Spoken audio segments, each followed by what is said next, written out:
Place Called Perfect, Chapter 13. The Watchers. Boy grabbed Violet's hand and raced down the narrow cobbled lane back onto Forgotten Road towards the stone arch. Darkness was leaking from the sky as they climbed the steps through the arch and up towards the door. The gatekeeper in her tight purple dress looked like an overgrown grape as she bent over, picking up her bag.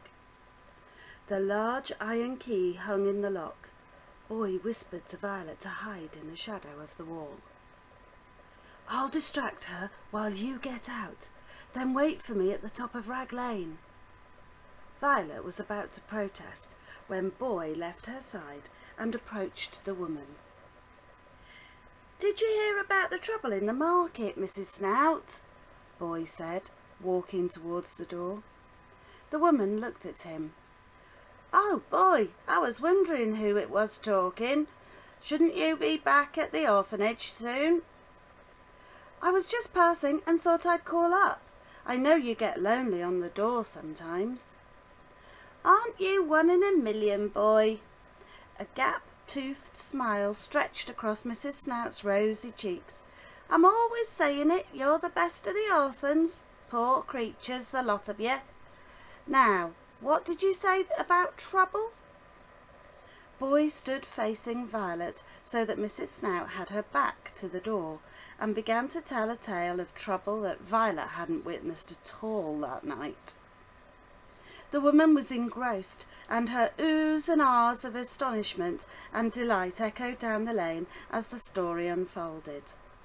Boy glanced over Mrs. Snout's shoulder at Violet and gestured for her to move to the door. Violet hesitated for a minute. Boy's eyes were now moving wildly from side to side, ushering her towards the large wooden door.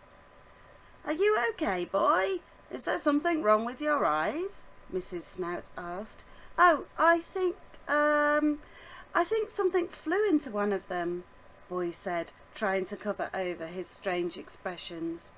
"Let me take a look." Mrs. Snout moved closer to Boy and grabbed both sides of his head with her large lumps of hands. Violet pushed fear to the back of her mind and tiptoed to the lock. Slowly she turned the key until it clicked. Then she pulled open the huge iron handle. At first the door didn't move and Violet began to panic. She looked over at Boy and Mrs. Snout. The woman was now bent over her friend, ogling his eyeballs. Violet leaned all her weight back on the handle and pulled again. This time the solid door moved, just enough for her to squeeze through. Once on the other side, she pulled it shut and ran along the shadows of Rag Lane until she reached the top where it met Archer's Avenue.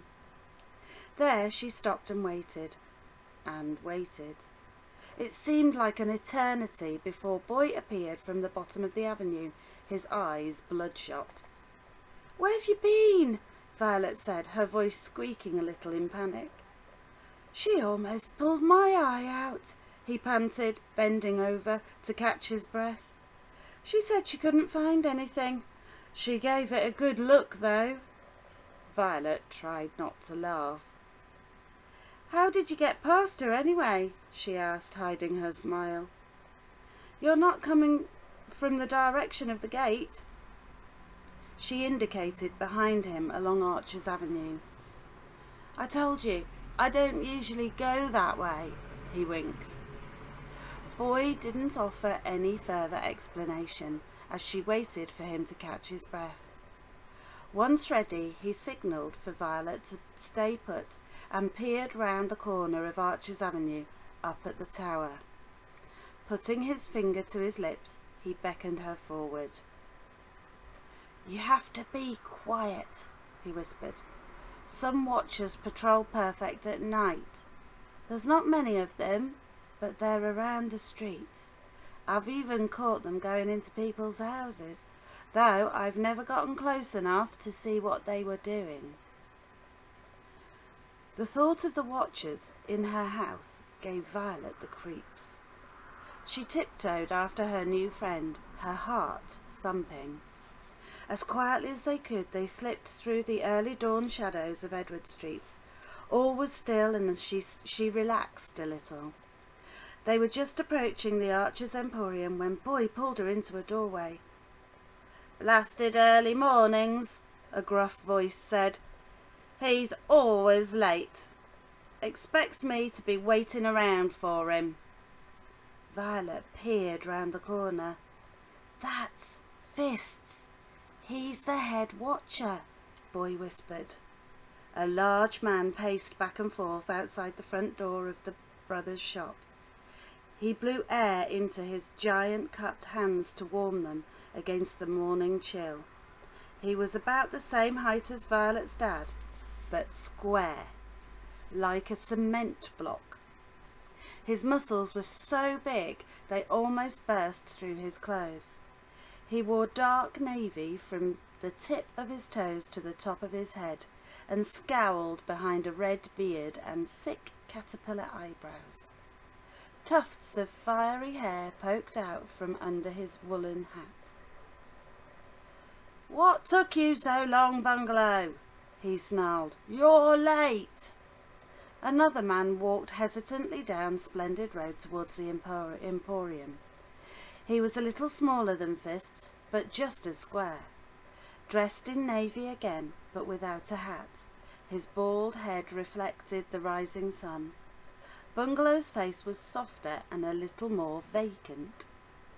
He seemed weighed down by a strange machine that was strapped tightly to his back. He carried a leather notebook under his arm and shook his head from side to side as he handed it over. "What do you mean, no show?" Fists roared, staring at an opened page. "I'm sorry, Fists. She just wasn't there. I waited for hours." "Of course she was there. She lives there. You know what the brothers will say when they hear about this. She's top of the list. Get your thick head around that. She needs hollowing."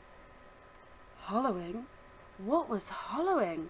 Violet looked at Boy wide-eyed. "I know, but I swear she wasn't there. I couldn't do anything about it. I got her mother, though. Please don't tell me.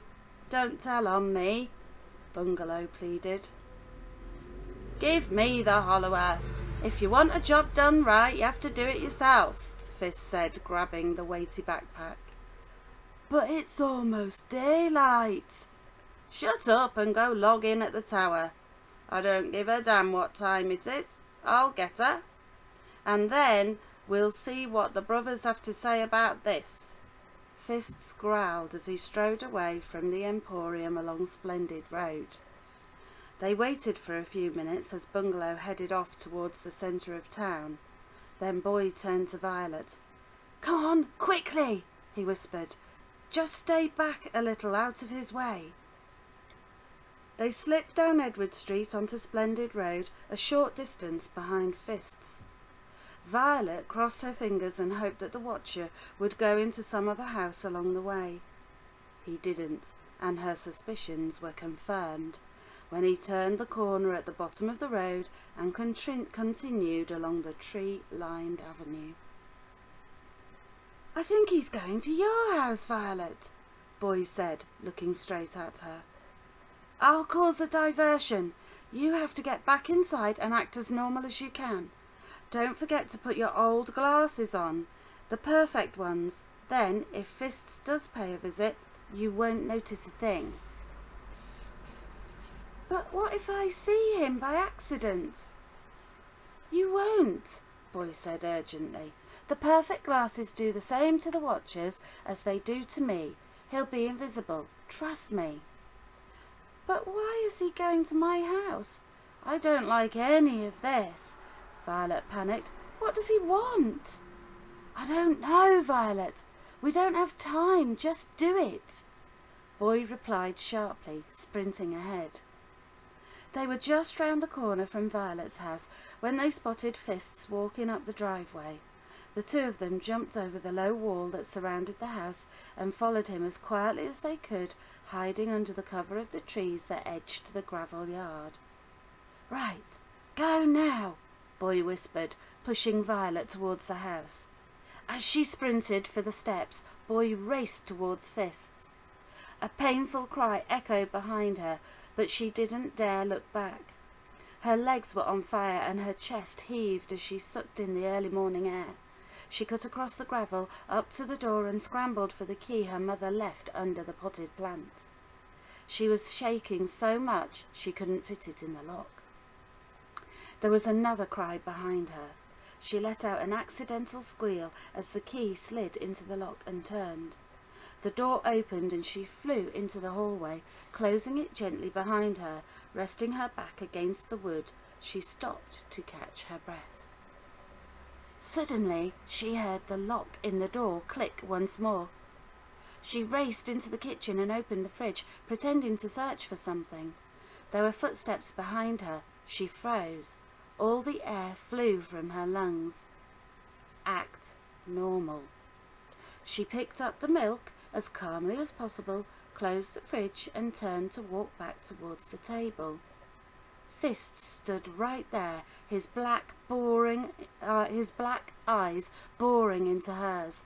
Her heart thumped loudly. The glasses! She'd forgotten to swap the glasses. Looking straight ahead, she walked towards the table. He was in her way, but she couldn't veer around him. Keeping course, she prayed he would move. A step away from a crash, Fists slipped aside, his eyes still firmly fixed on Violet. She breathed a silent sigh of relief as she sat down and poured a bowl of cereal. Then she picked up the cereal box and pretended to study the back.